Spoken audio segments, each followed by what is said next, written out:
जय श्री कृष्णा। राधे राधे दोस्तों, आपका बहुत बहुत स्वागत है मेरे चैनल एच के सात्विक मोटिवेशन में। आज मैं आपको बताऊंगी कि सफला एकादशी कब पड़ रही है और उसका क्या महत्व है और इसकी तिथि के बारे में। आइए जानते हैं। साल में 24 एकादशी का व्रत रखा जाता है। इस साल की सभी एकादशी भगवान विष्णु को समर्पित हैं। एकादशी व्रत हर माह के शुक्ल पक्ष और की एकादशी तिथि पर रखा जाता है, जो हर माह में 2 बार आती है।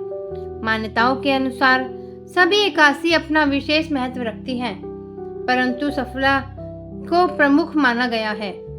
पंचांग के अनुसार पौष माह के कृष्ण पक्ष की एकादशी को सफला एकादशी का व्रत रखा जाता है। इस साल 26 दिसंबर 2024 को सफला एकादशी का व्रत रखा जाएगा। इस दिन सृष्टि के संचालक भगवान विष्णु की आराधना करने पर सभी कार्यों में सफलता हासिल होती है। कहते हैं, सफला एकादशी पर लंबे समय से रुके हुए कार्य को करने में उनमें सफलता अवश्य मिलती है। धार्मिक ग्रंथों के अनुसार सफला एकादशी अपने में ही सफलता के अर्थ से परिपूर्ण है।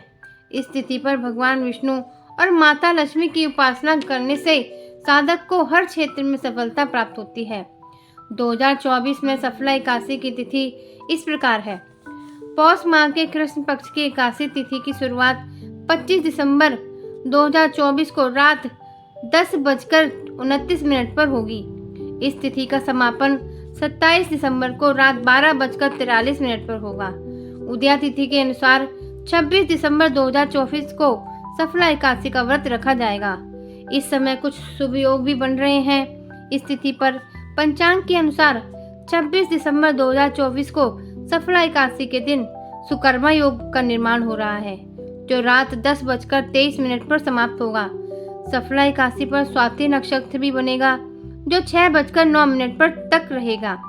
इस दिन अभिजीत मुहूर्त दोपहर 12:01 से 12:42 तक रहेगा। आइए अब सुनते हैं सफला एकादशी व्रत की कथा। महाराज युधिष्ठिर ने पूछा, हे जनार्दन, पौष कृष्ण एकादशी का क्या नाम है? उस दिन कौन से देवता का पूजन किया जाता है और उसकी क्या विधि है? कृपया मुझे बतलाइए। भक्त वत्सल भगवान श्री कृष्ण कहने लगे कि धर्मराज, मैं तुम्हारे स्नेह के कारण तुमसे कहता हूँ कि एकादशी व्रत के अतिरिक्त मैं अधिक से अधिक दक्षिणा पाने वाले यज्ञ से भी प्रसन्न नहीं होता हूँ। अतः इसे अत्यंत भक्ति और श्रद्धा से युक्त होकर करें। हे राजन, द्वादशी युक्त पौष कृष्ण एकादशी का महात्म्य तुम एकाग्रचित्त होकर सुनो। इस एकादशी का नाम सफला एकादशी है।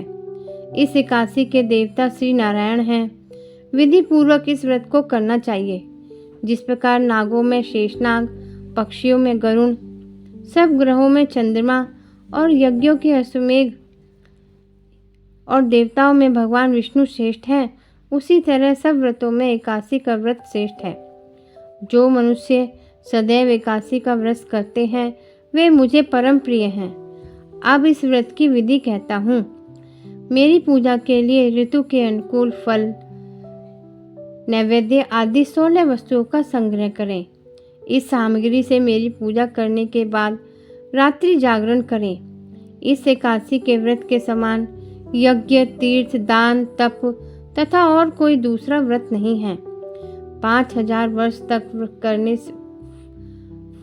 तप करने से जो फल मिलता है, उससे भी अधिक सफला एकादशी का व्रत करने से मिलता है।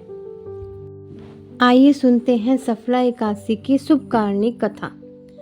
चंपावती नाम से विख्यात एक पुरी है, जो कभी राजा महिष्मत की राजधानी थी। राजर्षि महिष्मत के 5 पुत्र थे। उनमें जो ज्येष्ठ था वह सदा पाप कर्म में ही लगा रहता था। परस्त्रीगामी वह पूरे आचरण वाला था। उसने पिता के धन को पाप कर्म में ही खर्च किया। वह सदा दुराचार, परायण तथा ब्राह्मणों का निंदक था। वैष्णवों और देवताओं की भी हमेशा निंदा किया करता था। अपने पुत्र को ऐसा देखकर महिष्मती ने राजकुमारों में उसका नाम लुम्बक रख दिया। फिर पिता और भाइयों ने मिलकर उसे राज्य से बाहर निकाल दिया। लुम्बक उस नगर से निकलकर वन में चला गया। वहीं रहकर उस पापी ने समूचे नगर का धन लूट लिया। एक दिन जब वह चोरी करने के लिए नगर में आया तो रात में पहरा देने वाले सिपाही ने उसे पकड़ लिया, किंतु जब उसने अपने को माहिस्मत का पुत्र बताया तो सिपाहियों ने उसे छोड़ दिया। फिर वह पापी वन में लौट आया और मांस तथा वृक्षों के फल खाकर निर्वाह करने लगा। उस दुष्ट का विश्राम स्थान पीपल के नीचे था। वहाँ बहुत वर्षों का पुराना पीपल का वृक्ष था। उस वन में वह वृक्ष एक महान देवता माना जाता था। पाप बुद्धि लुम्बक वहीं निवास करता था। बहुत दिनों के पश्चात एक दिन किसी संचित पुण्य के प्रभाव से उसके द्वारा एकादशी के व्रत का पालन हो गया। पौष मास के कृष्ण पक्ष की दशमी को के दिन पापी लुम्बक ने वृक्षों के फल खाए और वस्त्रहीन होने के कारण रात भर जाड़े का कष्ट भोगा।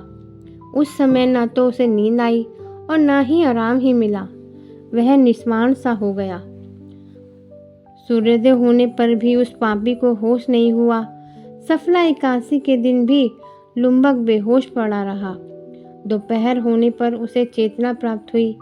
फिर इधर उधर दृष्टि डालकर वह आसन से उठा और लंगड़े भांति पैरों से बार बार लड़खड़ाता हुआ वन के भीतर गया।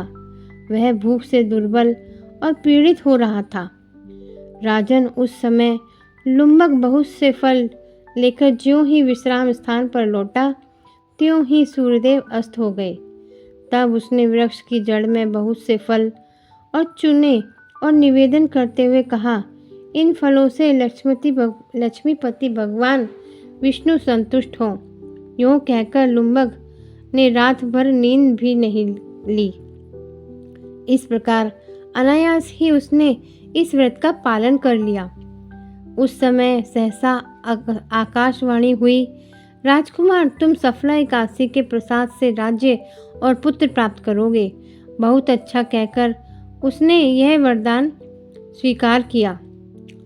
इसके बाद उसका रूप दिव्य हो गया। तब से उसकी उत्तम बुद्धि भगवान विष्णु के भजन में लग गई। दिव्य आभूषणों की शोभा से संपन्न होकर उसने अकंटक राज्य प्राप्त किया और 15 वर्षों तक वह उसका संचालन करता रहा। उस समय भगवान श्री कृष्ण की कृपा से उसके मनोज्ञ नाम पुत्र उत्पन्न हुआ। जब वह बड़ा हुआ तब लुम्बक ने तुरंत ही राज्य की ममता छोड़कर उसे पुत्र को सौंप दिया और वह भगवान श्री कृष्ण के समीप चला गया, जहाँ जाकर मनुष्य कभी शोक में नहीं पड़ता। राजन, इस प्रकार जो सफला एकादशी का उत्तम व्रत करता है वह इस लोक में सुख भोगकर मरने के पश्चात मोक्ष को प्राप्त होता है। संसार में वे मनुष्य धन्य हैं जो सफला एकादशी के व्रत में लगे रहते हैं। उन्हीं का जन्म सफल है महाराज। इसकी महिमा को पढ़ने, सुनने तथा उसके अनुसार आचरण करने से मनुष्य राष्ट्रीय यज्ञ का फल प्राप्त करता है। यह थी सफला एकादशी व्रत की कथा।